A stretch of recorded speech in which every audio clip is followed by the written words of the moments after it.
Hi, everybody. How are you today? Freezing. It is cold. It'll keep you awake. Put on a sweater, as Jimmy Carter would say. Good afternoon, everyone. Hope you're well. I do actually remember the warmer days in here when people, I won't name any names, would fall asleep because it was so warm in here. So try to keep you awake. All right. Good afternoon. A couple of announcements I'd first like to make. It was definitely not Matt. It was not Matt. I'd like to start with this, and that is the Secretary welcomed the President of Uzbekistan earlier today here at the State Department. This is President Mirziyoyev's first trip to Washington and will raise the strategic partnership between the United States and Uzbekistan to a new level. We applaud the President's ambitious reform program to improve human rights situation in his country. These efforts have created the conditions for increased economic, political, and security cooperation between our nations. We recognize that Uzbekistan has an important role in making Central Asia a stable and prosperous region through initiatives like the C5+1 framework and in supporting international efforts to stabilize Afghanistan. As part of the visit, Ambassador Alice Wells, the senior bureau official for South and Central Asian Affairs, signed agreements to promote U.S.-Uzbekistan cooperation in the field of education. Agreements were also signed with other U.S. government agencies to intensify cooperation on energy, agriculture, law enforcement, two-way trade, and also investment. Next, I'd like to address a very concerning situation following a riot that took place at a prison in Venezuela just yesterday.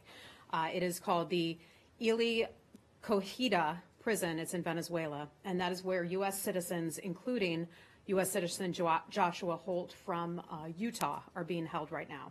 You may have seen Joshua Holt's Facebook videos and the tweets issued last night by our U.S. Embassy in Caracas. We continue to have serious concerns about the safety and welfare of U.S. citizens who are being held there. The Venezuelan government is responsible for the safety of all detainees in its prison system, including U.S. citizens in detention. We hold the government responsible for their safety and well-being. We observed Mr. Holt through his video, and he has confirmed that he is still safe. Last night, our Chief of Mission in Caracas, Todd Robinson, went in person to the Ministry of Foreign Affairs and made repeated requests to the highest levels of the Venezuelan government for information about the situation at that prison. Venezuelan authorities refused to meet with our Chief of Mission at that time. Prior to yesterday's events, our Acting Assistant Secretary, Palmieri, called in the Venezuelan charge once again to ask for the release of Mr. Holt on humanitarian grounds. The U.S. Embassy and the Department of State continue to press the Venezuelan authorities for their assurances of the safety of U.S. citizens who are detained in Venezuela. Lastly, pardon me, I would like to mention our Deputy Secretary will travel to Buenos Aires, Argentina for the G20 Foreign Ministers meeting. I believe he leaves on Saturday.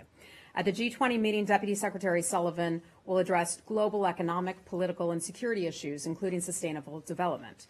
The conversations will set the stage for the G20 Leaders Summit that will take place in Argentina this November.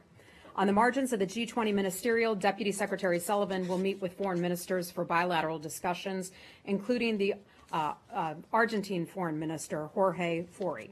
Following the G20, Deputy Secretary Sullivan will travel to Brasilia, Brazil, and that's where he'll meet with the Deputy Foreign Minister Galvão and launch the U.S.-Brazil Security Forum. That's a bilateral law enforcement initiative that will address transnational crime. While in Brasilia, the Deputy Secretary will discuss our joint economic growth agenda and global and regional issues, including the crisis in Venezuela. The Deputy Secretary will also meet with Embassy Brazil staff and members of Brazilian civil society. With that, I'd be happy to take your questions, but not before recognizing some of our colleagues in the back. We have some information officers, some press officers who are just getting ready to head out to their posts. I have a list of where you all are going. It's an impressive array, so congratulations to all of you. And they've ranged going to places from Afghanistan to, let's see, where else? I remember that one. Afghanistan, come on, somebody say something, don't be shy. Where else are you going? Guatemala, okay, where else? Vatican, oh, that's a tough one. Okay, nice, Rome. Sir, where are you going? Beijing. All right, well, thank you so much for your service. Godspeed and good luck to you out there. Let us know if you need anything. Matt, go right ahead. Thanks, Heather. Before moving on to North Korea and I'm sure the Middle East, I just want to ask you one brief one about the statement that the Secretary was released in the Secretary's name this morning. Yes. About the LGBTI discrimination and anti-discrimination day, basically. It says in there, the United States firmly opposes criminalization, violence, and serious acts of discrimination, such as in housing, employment, and government services directed against LGBTI persons. And I'm just wondering how it is that you guys can say this, or say it and expect to be taken seriously, when this administration's stated policy is to discriminate against transgender people by not allowing them to serve in the military. Matt, let me first start out by saying the Secretary released a statement earlier today. This is a matter that's important to the State Department.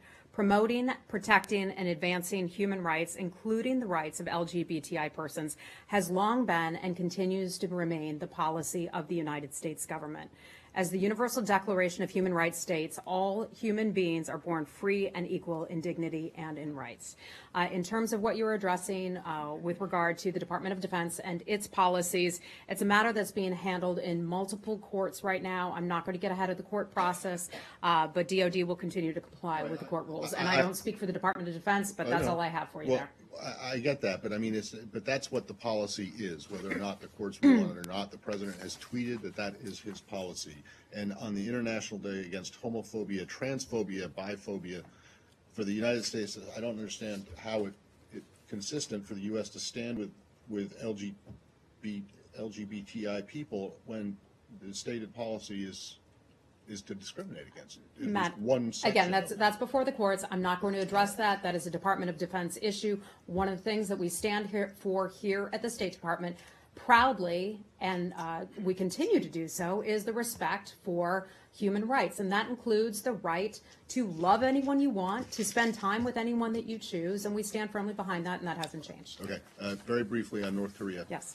The president, in remarks made just a few minutes ago with the NATO Secretary General, seemed to confuse or conflate the quote-unquote Libya model, which, as the National Security Advisor referred to and as has been generally understood, I think, everywhere in this town, except for one person maybe, that model that is the the Bush administration's 03-04 pact with the Libyans that saw them get rid of all of their weapons of mass destruction, and not the next administration, the Obama administration's military intervention in 2011. So I just want to make sure the State Department understands the difference between these two things, correct? In terms of what the president said in his remarks, I would just have to refer you to the White House. I've not had a chance to speak with the White House since the president spoke. We've been really busy here today. In terms of using any sort of so-called Libyan model, our model is to denuclearize the Korean Peninsula, and we stand firmly behind that. That hasn't changed. But there is still enough institutional knowledge left in this building, right, that understands what the 03-04 Libya. I can tell you that we have Libya desk experts, and we have people here staffed up in the building who are experts on the entire history, but I don't want to get into a history lesson here. I'm not going to ask you for the details of the history, but I just want to make sure, even if people up the street on Pennsylvania Avenue don't understand the difference. Matt, I'm not going to go there. I'd refer you to the White House if you have any specific questions about his comments. Okay? On North Korea. Hi, Leslie. Hello. Given that the Secretary has been the contact with Pyongyang, has he personally reached out to anyone in North Korea regarding the summit? I will go back to what the president said. And what the president said earlier today is that we're making arrangements for the meeting. The secretary has said to me, and I spent time with him this morning having this conversation about this very issue. Chairman Kim had asked for a meeting with the president of the United States. He addressed this with our secretary. We are continuing to push ahead and plan in our preparations. Those continue at this time for a meeting between the president and Kim Jong-un in June. But he has not been in touch with I'm not going to get into all of the details. I can tell you we've been closely coordinating with our allies. We provided, or at least confirmed, our call with the Republic of Korea just yesterday, I believe it was, and we continue with our we continue with our preparations for that. Thank you. Yeah, hey, Rich. On North Korea, Acting Assistant Secretary Susan Thornton discussed the idea of a big down payment at a Wall Street Journal conference in Tokyo. To that, Senator Marco Rubio said that this is the reason why he would prevent her confirmation, because that position undermines the president and is essentially a gradual back and forth North Korea does something, the United States rewards it. Is the State Department seriously considering that, or where does I think first what I would encourage everyone to do, and our Acting Assistant Secretary, Susan Thornton, was speaking before a Wall Street Journal panel in Tokyo. I would encourage all of you to go back and read her comments. If you have not seen them yourselves, we can certainly provide them to you.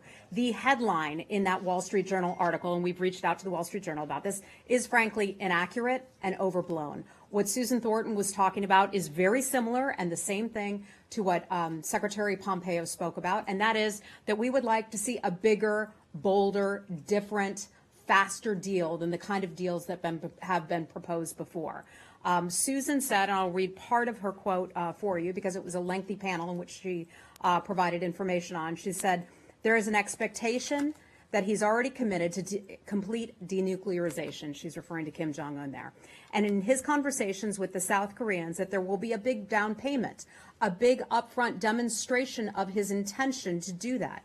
Not just words and statements, but also actions. Our policy remains the same. It's complete, verifiable, irreversible denuclearization of the Korean Peninsula." What she said is completely in line with what Secretary Pompeo said. This gradual back and forth with the Secretary. No, and you all can appreciate this. Headline writers sometimes take your pieces and they kind of change those pieces and they go their own direction with things. So we'll be in contact with them to have some conversations about that.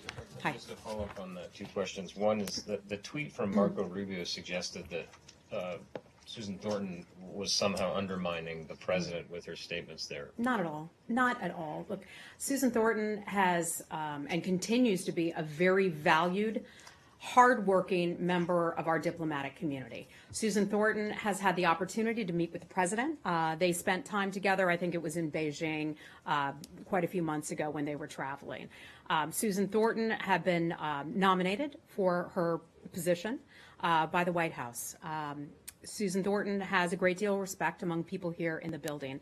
She has professionally, just as our other Foreign Service officers in the building, pushed forward the agenda of this administration. One of the things that has impressed me the most about our Foreign Service officers here is whether or not they like the policy, and I'm not speaking to Susan, I'm speaking in general terms, whether or not they like the policy, they push it out, they're professional, they do their jobs, and they're patriots. So Susan has continued to work hard on behalf of this administration, the American people, and the State Department. And just one follow-up on this, or slightly different, but also North Korea. The Secretary's comments over the weekend about U.S. offering the full weight of trade and investment in North Korea were met in the North Korean statements. Essentially, they said, they don't want U.S. investment.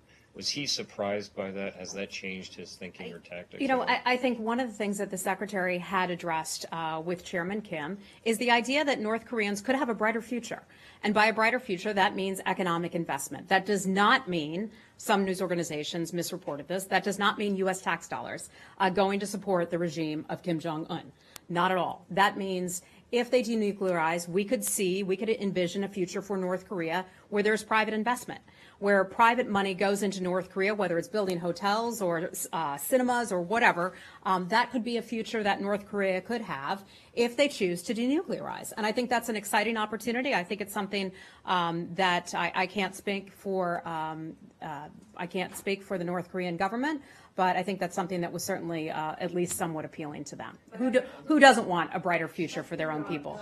Hi, Barbara. Yeah. To follow up on the Libya model, which the essence of it is to remove the nuclear program from top to bottom, and then there's compensation, which I believe is what Mr. Bolton was talking about. That falls along the lines of what Secretary Pompeo has been saying as well. I'm not going to get ahead of what the President and what Secretary Pompeo and all of our colleagues throughout the interagency are planning to discuss with the North Korean government. Those meetings will all take place. We're having meetings in the meantime where we talk and discuss how meetings in June will be structured and how those conversations will go. But as far as those plans are, we are not ready to reveal those at this point. Hi. The President also said that if there's a deal, Kim Jong-un can have very strong protections. Can you?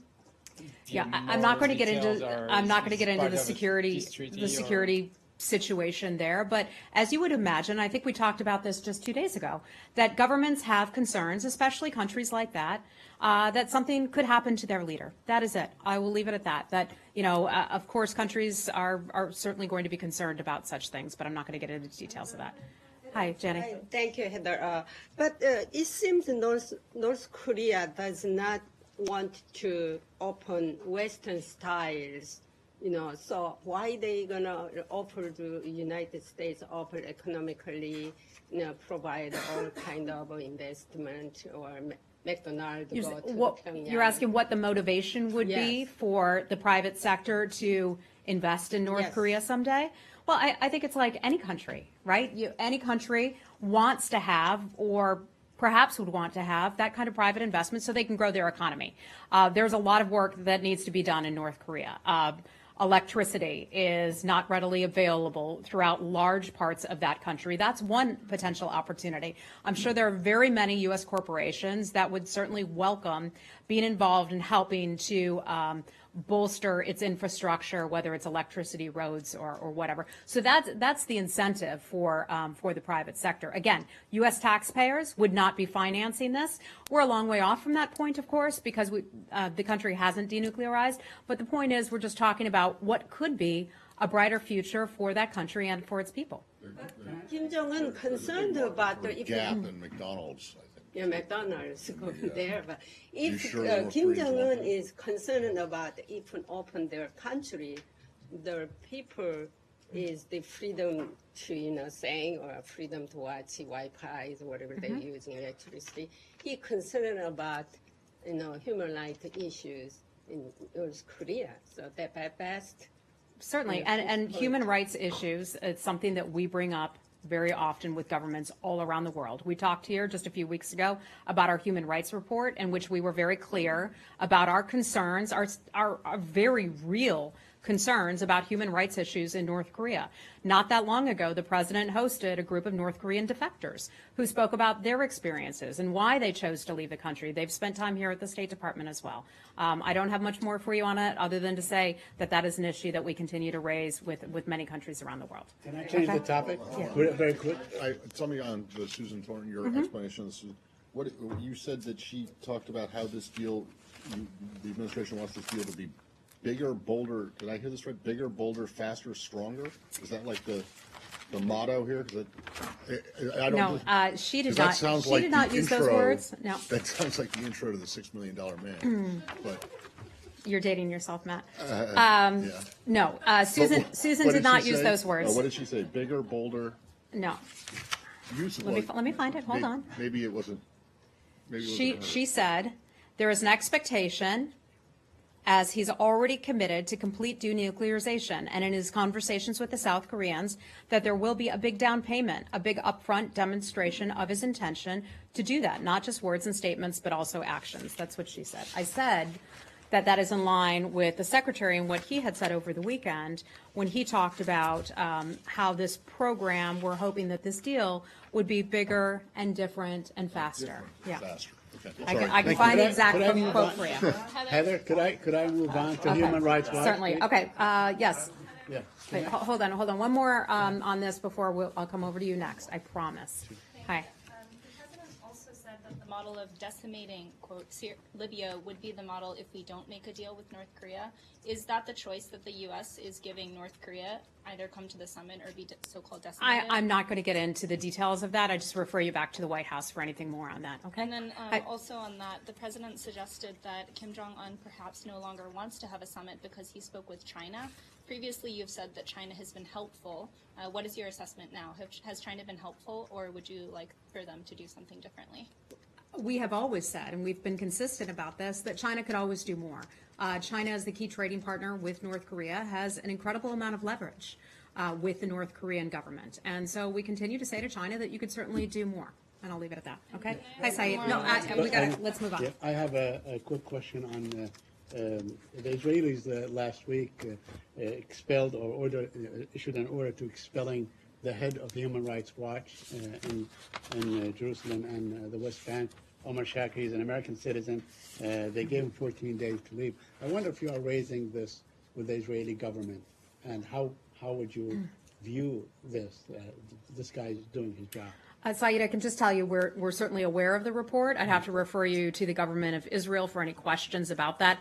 I'm not aware if we're having any conversations with the government of Israel about his case. Yeah, but would you call on the Israelis to allow him to do his work? I don't have the specifics of that case or the situation, so I'm not in the position to call on any government to do anything on that. Because this comes in, after the week before, the Israelis disallowed two Columbia law professor and a Constitutional Center official from entering the country. They were there held for 14 hours, and then they were, deported. So there is a pattern right there. Are you concerned that American citizens who might be speaking about Israeli abuses of human rights are, being sort of intimidated or not allowed in because Saeed, of their views? I don't have any information on that, and I'm not going to accept that premise. I don't have any information on that. Countries certainly have a right to allow in individuals that they choose to allow in. The United States does. Every country around the world, as sovereign nations, have the ability to make some of those decisions, and I'm saying that in general terms. I don't have any specific information on his particular case. Yeah. You said, at least on, What, Matt? What, Matt? I just wondering, are you looking in at least to the asking the Israelis about the case of the Human Rights Watch guy? I think I just answered that. I'm not aware if we are or not. Well, can you find out? Because I will as certainly look into you it. are correct that every country has the right to allow in who it wants to, but if an American citizen is unjustly deported or prevented from going into a country, it is certainly within the remit of this building to inquire as to the details and to complain, sometimes even loudly. I will certainly see if I can find something for you on it. Hi, Lori. Hi. There have been major complaints about fraud in the Iraqi voting, and the UN mission there has called on Iraq's electoral commission to investigate them, quote, immediately and fully. What is your position on this? Yeah. So we spoke about this a little bit the other day. The vote tally is still underway at this time. We're certainly aware that there have been some challenges with that. We agree with the UN Special Representative who the individual has called on the Independent High Electoral Commission to immediately and fully investigate those complaints, the complaints that you're referring to concerning the overall electoral process in Iraq. We call for the release of final election results just as quickly as possible and just as quickly as they're ready. I mean, understand the concerns that some people have had about that, and that's why we call on them to quickly do this and resolve it. And a question on Turkey. The foreign minister has said that there was a preliminary agreement about Manbij that was reached under Secretary Tillerson. At that time, you said that there was no such agreement. Is it still your position that there's no agreement between the U.S. and Turkey on Manbij? That's correct. The talks about Manbij are ongoing, and nothing has been concluded.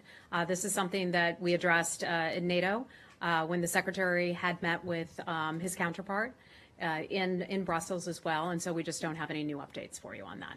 Okay? And I will also point out, that we do have a new secretary, and so he has the ability to have conversations with the government of Turkey, and then they can decide a new way forward if they should want to.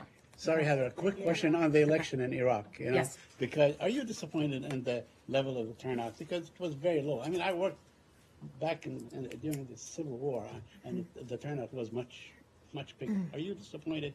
Do you think that people have lost faith in the democratic process in Iraq? I don't see it as that at all. We have seen from time to time when we've had higher or lower election turnouts in the United States, and many other countries have experienced that as well. But what is significant here is that the Iraqis held the successful election. The election went off with very, very limited violence. That is a tremendous success. And if we just wind back the clock to where Iraq was just a few years ago, when ISIS had controlled large swaths of that country, and now here people are turning out to vote, and the biggest complaint we can find is a low turnout, well, I'd say congratulations to the Iraqi people for pulling off a successful election. Hi. Back to Turkey, Yeah. please. As you know, Turkey has recalled its ambassadors from the U.S. and Israel. Can you give us an update? Is this straining U.S.-Turkish relations? And also on Pastor Andrew Brunson, please. Sure. So first, in terms of Pastor Brunson, his case is one that we watch very carefully, very closely, not just here at the State Department. I know the Vice President has been keeping a close eye on it. Our colleagues at the State Department have been able to spend time in the courtroom with Pastor Brunson, in having conversations with his family. This is also something that the President has watched very closely and carefully. It's something that this administration continues to bring up in its bilateral meetings with the government of Turkey. And at the next opportunity, I would not be surprised that this comes up yet once again. Congress is also following this very carefully and very closely. I don't have an update for you on his case. I can check with some of our experts who are following this on a day-to-day basis and see if I can find anything more out for you on that. Okay. And then you had a second question. Sorry. Yeah, about the reaction to the embassy move and Turkey recalling its ambassador. You know, look, we're aware that Turkey has recalled its ambassador. That is within Turkey's right to do so. And I don't see that as diminishing our relationship with the government of Turkey. They continue to be an important NATO ally. That is being maintained, and we look forward to our next conversations with the government. Okay. Okay. Yeah. Yes. So we are now just seeing those big companies in Europe who are just pulling their business out of Iran, and the European countries still just about to protect their companies. So I'm just wondering, how's your negotiation with the European countries, or will you just consider some exemptions for the European companies for their business in Iran? Well, first I can tell you that companies have time to wind down their activities. And that in part gives them the ability to decide what business decisions that they want to make. This administration has been very clear since day one, its concerns about Iran's destabilizing activities, whether it is ballistic missile tests, terrorism around the globe, supporting the Houthi rebels in Yemen, firing off rockets and missiles into our strategic partners' territory in Saudi Arabia, to all that they're doing in Syria to bolster and prop up the regime of Bashar al-Assad. Also doing things in Israel as well. So Iran has a very well-documented litany of bad behaviors that it's continued to be involved with. This administration has been clear about that. We've explained that to our European partners and others around the world. Earlier this week, we hosted about 200 ambassadors here at the State Department, where many of our assistant secretaries, or at least several of our assistant secretaries, had a chance to talk with them about our real and serious and grave concerns about Iran's destabilizing activity. That's one thing that we've been doing. The secretary has been having phone calls with his counterparts from the E3, expressing our concerns. These concerns are not a surprise to those countries, but the secretary continues to talk with them about those concerns, but also the way forward. And that's why, we are happy and thrilled that the secretary's first foreign policy address will be about that very thing, about Iran and the way forward. The United States will be working hard to put together a coalition, not unlike the de-ISIS coalition, where we bring together a lot of countries from around the world with the specific goal of looking at the Iranian regime through a more realistic lens, not just through the lens of the nuclear deal, but rather through all of its destabilizing activities that aren't just a threat to the region, but are a threat to the broader world. Means that there won't be any exemptions for the European companies for their businesses. I'm not going to get into all of the details of that. The secretary will provide his speech. Also, I can tell you Treasury and other agencies are involved as well, and they may have some decision making in all of that. Okay. Okay. Sir, what do you have on India today? 2 quick questions, please. Okay, I'll see if I can answer them. One will be on India. 2+2 was postponed because we didn't have the Secretary of State. Now we have the new Secretary of State. Congratulations. So when are we going to have this now, 2+2, because Secretary of Defense is ready? Yes. Okay. The Indian Secretary of Defense is ready, you're saying? No. Our Secretary. 2+2, right. Okay. I don't have any information for you on that. Obviously, we have a very strong relationship with Prime Minister Modi's government. We have strong people-to-people ties with in the Indian population. And so I know when we get a chance to schedule something on that, I know we're looking at the Secretary's schedule right now to see what he has on his plate and what we're going to schedule in the near future. I'll let you know. Okay? Thank you, Madam. One strange thing is going on Pakistani televisions that former Prime Minister of Pakistan, Mr. Nawaz Sharif, he told the Pakistani television and that Pakistan was behind the Mumbai attacks in India.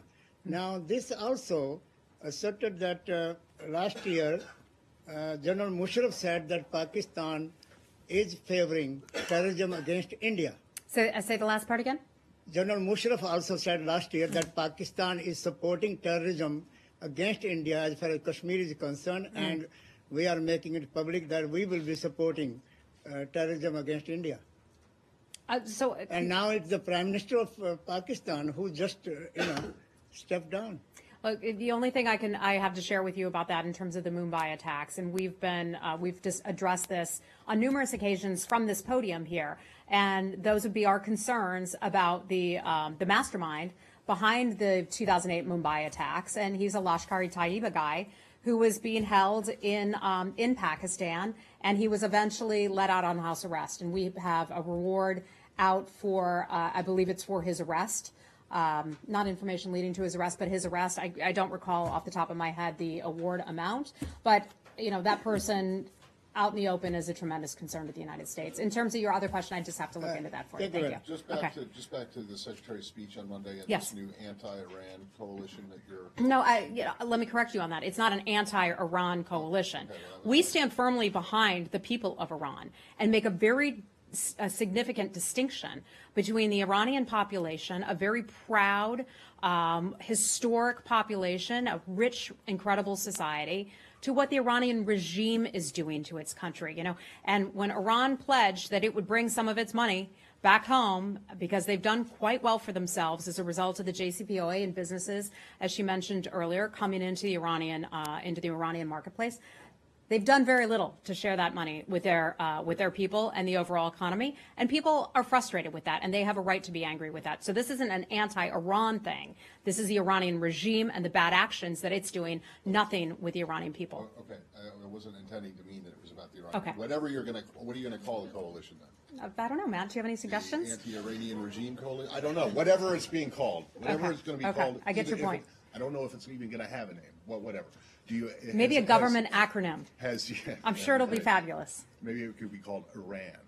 I-R-A-N. You can figure out what it comes up. Anyway, has there been any interest in countries other than Israel and Saudi Arabia, the other Gulf Arab states, in joining your coalition? I can just tell you that in the Secretary's calls that he's had with his counterparts, they are fully understanding and appreciative of our concerns about Iran's malign activity. These are countries that understand that.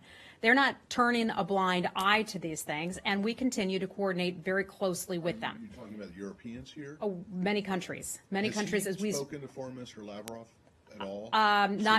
Not to my awareness, but I can look into that and see if we have anything for you on that. But the point is, these countries around the world understand. No one is ignorant to all the bad stuff that the Iranian regime has been involved with. And countries have an interest in joining us because we have a lot more work that we can do together, and recognizing that Iran needs to be addressed in a more comprehensive fashion. They do, but I'm just wondering if you get this, if there is a high level of enthusiasm given the fact for joining the U.S., given the fact that this administration has thus far not exactly been a joiner, but rather a withdrawer of international coalitions and from international agreements. Well, so that's kind of funny that you say that, as the president was just hosting the NATO Secretary General. That is an example of something that we stand firmly behind and continue to do so. Yeah, I get that, but the TPP, the climate Look, accord, I know that's a Iran narrative deal, that people would like to believe, but there were previous agreements that the United States has made the decision, and this administration has made the decision, that it's not in the best interests of the American people to do that. When you talk about certain trade agreements, let me finish. When you talk about certain trade agreements, the president believes, and he firmly believes, that we can sometimes get a better deal when we develop bilateral trade agreements rather than these multilateral trade agreements. Understood. That is not a bad thing when we're looking out for the American people. I'm not saying it is. I'm just saying when other countries have not been silent about their disappointment, anger, upset, whatever, that the administration has removed the U.S. from these kinds of agreements. So I'm just curious if you can gauge the level of interest in joining the U.S. in a new coalition I can just tell you, we've had conversations with them about it. They understand the threat that the Iranian regime poses, and we look forward to having more meetings and conversations with them along the way. Okay, I gotta go. Will it include Iranian groups like Mujahideen? Saeed, I have no information for you on that. Okay, thanks.